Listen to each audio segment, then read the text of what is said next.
تو آپ حضور غوث پاک کی خدمت میں کچھ فریاد پیش کر رہے ہیں کہ آپ کے غلام آئے ہیں، ان سب کی جھولیاں بھر دیں. تو کئی جو یتیم العلم ہے نا، سمجھ رہے میری بات کی ہے، یزید الفکر ہے، یہ جو کیڑے مکوڑے ہیں یہ کہہ رہے دیکھا یہ تو جناب ولیوں سے مانگ رہے ہیں، اللہ سے مانگنا چاہیے تھا. میں نے کہا جناب مفتی احمد یار خان نعیمی نے اس لیے اس بات کی تصریح فرمائی، صاحب بار شریعت نے تصریح فرمائی، سیدی اعلیٰ حضرت صاحب نے تصریح فرمائی. ہماری جھولی بھر دیجیے، جھولی کو میری بھر دو ورنہ کہے گی دنیا ایسے سخی کا منگتا پھرتا ہے مارا مارا. میری لاج رکھ لو یا غوث، میں مرید ہوں تمہارا، میں مرید ہوں تمہارا. غوث پاک آپ نے اپنے در پر آنے والوں کو سب کو نوازا. یہ دور دور سے آپ کے فقیر، آپ کے مرید آپ سے، اور خود تمہارے سارے بزرگ مرے ہوئے اور زندہ چندے عوام غریب سے مانگتے ہیں. اس وقت نہیں شرم آتی؟ عام بندے بیمار ہوتے ہیں ان کو درباروں پہ لے کے جاتے ہو، اور درباروں پہ بیٹھے ہوئے بیمار ہوتے ہیں تو انہیں آغا خان اور شفا انٹرنیشنل لے کے جاتے ہو. اس وقت لے جایا کرو نا وہاں پہ اور کہا کرو گنج بخش فیض عالم مظہر نور خدا. آج تک سنیا جے کڈے سیانے جے تو ہنو کہانی پیچھے لائے آنے آپ انہوں نے پتا ہے بھی کیا ہوتا ہے، کچھ بھی نہیں ہوتا. یہ جو شرکیہ ایکٹیویٹی پرفارم کرنی ہے وہ آپ خود کرو اور پھر نکالو اس میں سے جو نکلتا ہے، اور یہ کہانیاں کروانی بند کر دیں آپ لوگ. اصل میں ان لوگوں نے قرآن و سنت تو پڑھا نہیں ہوا، یہ بزرگ بابوں کی کتابیں پڑھتے ہیں. یہ جو کیڑے مکوڑے ہیں یہ کہہ رہے دیکھا یہ تو جناب ولیوں سے مانگ رہے ہیں، اللہ سے مانگنا چاہیے تھا. میں نے کہا جناب مفتی احمد یار خان نعیمی نے اس لیے اس بات کی تصریح فرمائی، صاحب بار شریعت نے تصریح فرمائی، سیدی اعلیٰ حضرت صاحب نے تصریح فرمائی، ہمارے تمام بزرگوں نے تصریح فرمائی. اب یہ اس طرح کی باتیں پتہ کیوں کرتے ہیں؟ انہوں نے بابوں سے یہی کچھ سیکھا ہوا ہے. بابا جی بابا جی بابا جی بابا جی ایک سوال ہے بابا جی، اگر آپ ہوا میں سونا نکال سکتے ہیں بابا جی تو دیش کی غریبی کیوں نہیں مٹا دیتے بابا؟ جواب بابا جی، جب آپ خود سونا نکال سکتے ہو تو ہم لوگوں سے چندہ کیوں لیتے ہو بابا جی؟ جواب ہریو ہریو ہریو. یہ رانگ نمبر ہے، یہ رانگ نمبر ہے. ہاں آیا نا یاد؟ یہ انہوں نے یہی کچھ سیکھا ہوا ہے. میرے بھائی سورہ توبہ پڑھے. سب سے کرٹیکل جنگ نبی علیہ السلام کی مبارک زندگی کی غزوہ تبوک، 1.5 لاکھ کی فوج لے کر کیسر روم عرب کے بارڈر پہ آ گیا ہے، دنیا کی سب سے بڑی سپر پاور، اور نبی علیہ السلام کے پاس صرف 30,000 جانثار صحابہ ہیں جن کے پاس سامان بھی پورا نہیں ہے، اور مخالفت میں 1.5 لاکھ کا لشکر. باقی صحابہ ہیں جا نہیں سکتے ساتھ. سورہ توبہ آیت نمبر 92 میں اللہ تعالیٰ فرماتا ہے کہ اے نبی علیہ السلام تمہارے پاس لوگ حاضر ہوتے ہیں کہ ہمارے لیے کوئی سواری کا بندوبست کر دیں، ہم بھی آپ کے ساتھ جائیں جہاد کے لیے. تو تم ان سے فرماتے ہو کہ میں کوئی ایسی چیز نہیں پاتا کہ جس کے ذریعے میں تمہاری مدد کر سکوں، تمہارے لیے سواری اور جانے کا ساز و سامان ارینج کر سکوں. تو تم دیکھتے ہو کہ یہ تم سے اس حال میں پلٹتے ہیں کہ ان کی آنکھیں آنسوؤں سے تر ہوتی ہیں اس غم کے سبب کہ وہ اپنے نبی کے ساتھ مل کر اللہ کی راہ میں جہاد نہیں کر سک رہے. تو اس وقت حضور علیہ السلام نے تو نہیں اوپر دیکھا تو سونا، درخت دیکھا تو سونا، ادھر دیکھا تو سونا. وہ تو ترمذی میں اوپر تلے 2-3 احادیث موجود ہیں کہ سیدنا عثمان غنی رضی اللہ تعالیٰ عنہ علیہ السلام نے اپنی جو دولت تھی حضور کے قدموں پہ نشاور کی تبوک کے موقع پر، اور نبی علیہ السلام نے انہیں جنت کی بشارت سنائی. تو ظاہری اسباب تو اختیار کر رہے ہیں. نبی علیہ السلام کی تو کہیں یہ تعلیمات نہیں ہے کہ آپ کو پیاس لگے تو آپ جو ہے وہ 10 دفعہ دروشی پڑھ لیں، بھوک لگے تو 10 دفعہ آپ سبحان اللہ و بحمدہ سبحان اللہ العظیم پڑھ لیں. میرے بھائی اللہ نے دنیا کو اسباب کے ساتھ جوڑا ہوا ہے، تو آپ اس قسم کی چیزیں کیوں لوگوں کو بتاتے ہیں؟ نبی علیہ السلام کی تو کہیں یہ تعلیمات نہیں ہے. آپ نے تو ہمیشہ اسباب کو اختیار کرنے کا حکم دیا اور اس کے بعد مسبب الاسباب سے دعا مانگنے کا حکم دیا. صحیح مسلم میں تقدیر والے چیپٹر میں آلموسٹ 50 کے قریب احادیث ہیں، 50 to 60. اس کی جو آخری حدیث ہے نا وہ حضرت ابو ہریرہ رضی اللہ تعالیٰ عنہ کو نبی علیہ السلام نے فرمایا، اے ابو ہریرہ جو چیز تجھے نفع دے اس کے لیے پوری کوشش کرنا، اس کے بعد اللہ سے مدد طلب کرنا.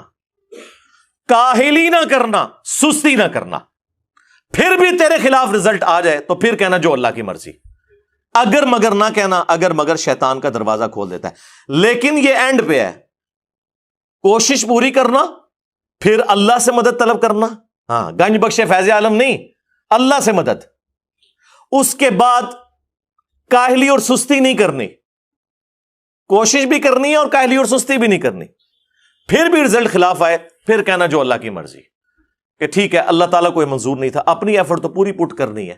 یہ کون سا دین ہے جو آپ لوگوں کو سکھا رہے ہیں؟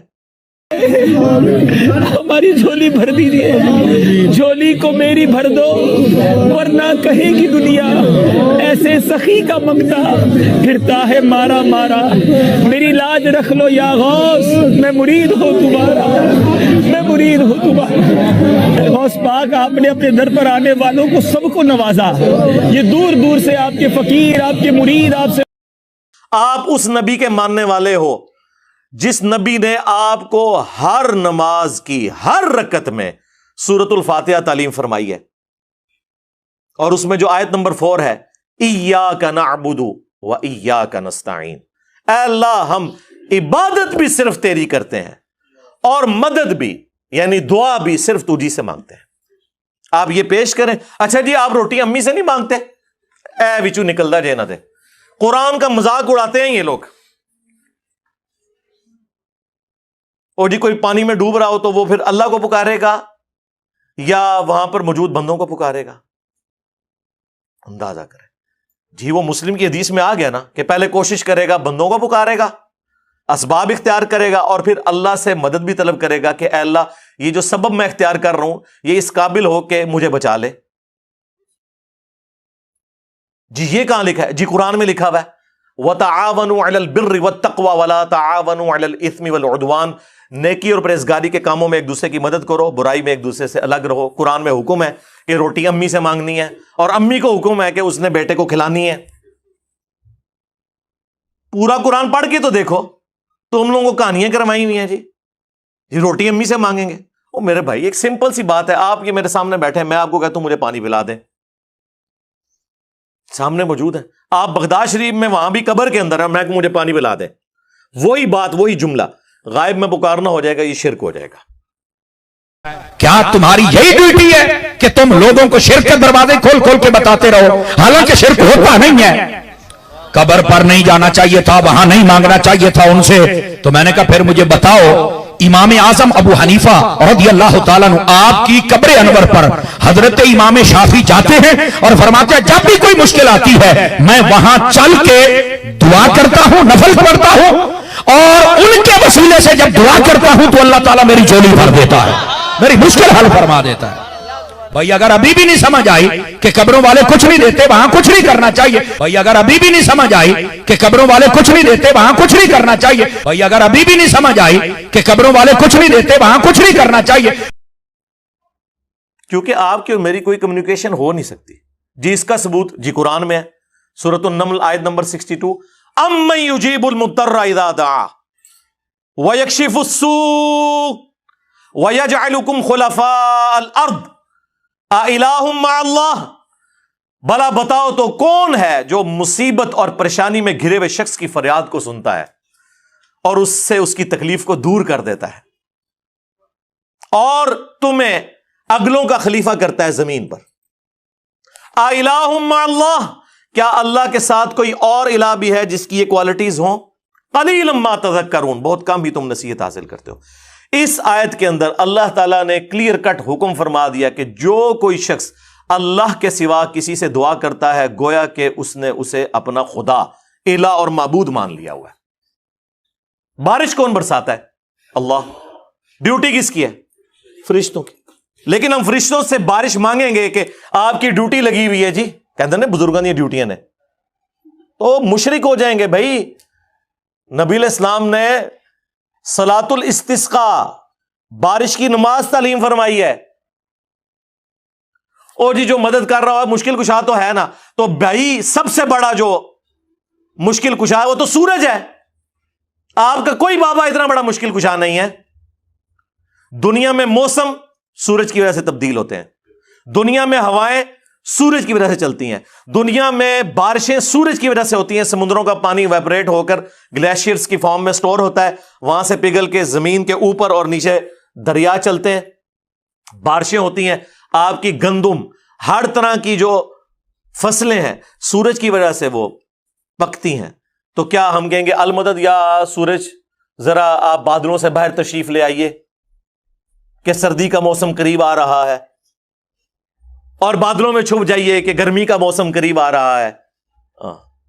بھائی یہ نہیں, آپ فرشتوں کو بھی نہیں کہہ سکتے کہ فرشتوں یہ پیغام دے دو, نہیں, آپ کہیں گے اللہم صلی علی محمد وعلی آل محمد, اللہ پہنچائے گا. یا بخاری مسلم میں حدیث ہے, جب تم پڑھو گے السلام علیک ایھا النبی ورحمۃ اللہ وبرکاتہ, السلام علینا وعلی عباد اللہ الصالحین, تو زمین و آسمان میں ہر نیک بندے تک اللہ تعالیٰ تمہارا سلام پہنچا دے گا. ہم یہاں بھی جو پڑھتے ہیں تو رسول اللہ تک ہمارا سلام پہنچ رہا ہے. السلام علیکہ یا رسول اللہ ہم پڑھ رہے ہیں, نماز میں پڑھ رہے ہیں السلام علیکہ ایھا النبی, لیکن کس نیت سے کہ اللہ پہنچا رہا ہے, یہ نہیں کہ وہ یہاں پہ موجود ہیں. اس حدیث میں موجود ہے, وہ حدیث پوری نہیں پڑھتے, اس میں سے حاضر و ناظر نکال رہے ہوتے ہیں, کبھی کچھ نکال رہے ہوتے ہیں. وہ یہ حدیث تو پڑھ کے دیکھ لو. تو اگر نبی علیہ السلام کے بارے میں اسٹیٹس تو تاڑے بابے دے شاہی کوئی نہیں نا, ان کی کیا اوقات ہے, کیونکہ نبی کے جیسا ہے ہی کوئی نہیں, بابے تے شاہی کوئی نہیں. ہمارے مقابلے پہ نہیں, نبی علیہ السلام کے مقابلے پہ. تو یہ اس قسم کی جو شرکیہ تعلیمات آ کے اس شخص کی طرف سے جو دعوے دار ہو کہ میں نبی علیہ السلام کا ماننے والا ہوں, نماز میں تم پڑھو ایاک نعبد و ایاک نستعین, اور اس پوری ویڈیو میں اس نے اللہ کا ذکر کہیں نہیں کیا کہ اللہ سے بھی مانگو, اللہ کے آگے رو, اللہ سے مانگو, کوئی نہیں, بالکل فارغ. اور ہمارے نبی علیہ السلام کو اللہ تعالیٰ قرآن میں فرما رہا ہے وَإِذَا سَأَلَكَ عِبَادِي عَنِّي فَإِنِّي قَرِيبٌ, اے نبی جب کبھی بھی میرے بندے آپ سے میرے بارے میں پوچھیں تو فرماؤ میں تمہارے بالکل قریب ہوں. اجیب الدعوۃ الداعی اذا دعان, ہر پکارنے والے کی پکار کو سنتا ہوں جب وہ مجھے پکارے. فَلْيَسْتَجِيبُوا لِي وَلْيُؤْمِنُوا بِي لَعَلَّهُمْ يَرْشُدُونَ, لیکن انہیں بھی چاہیے کہ میرا حکم مانے, مجھ پر ایمان لائیں جیسا کہ ایمان لانے کا حق ہے, پھر وہ رشد و ہدایت پا جائیں گے. یہ ون وے ٹریفک نہیں ہوگی. آپ اللہ کو رسپانس کریں گے, اللہ تعالیٰ سننے والا ہے. ادعونی استجب لکم, اے میرے بندو مجھ سے مانگو میں قبول کرنے والا ہوں. ان الذین یستکبرون عن عبادتی, بے شک جو لوگ میری عبادت سے تکبر کرتے ہیں. اچھا, بات ہوئی دعا کی اور ذکر آ گیا عبادت, کیونکہ دعا ہی تو عبادت ہے جی. ابو داؤد, ترمذی, سنن نسائی میں حدیث ہے الدعاء هو العبادہ, دعا ہی تو عبادت ہے.